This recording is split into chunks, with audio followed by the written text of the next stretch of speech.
कि दिल दा शीशा साफ ते नहीं ना तू फिर कीता माफ ते नहीं ना।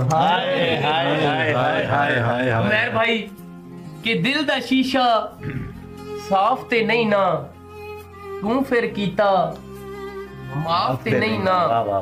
ओए तू क्यों हिजर सजावां देवें तू क्यों हिजर सजावां देवे तेरे हाथ इंसाफ ते नहीं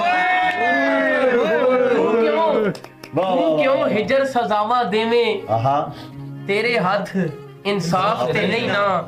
और मेरे लीड़े रत भरे ने मेरे लीड़े रत भरे ने तेरे हाथ भी साफ ते नहीं।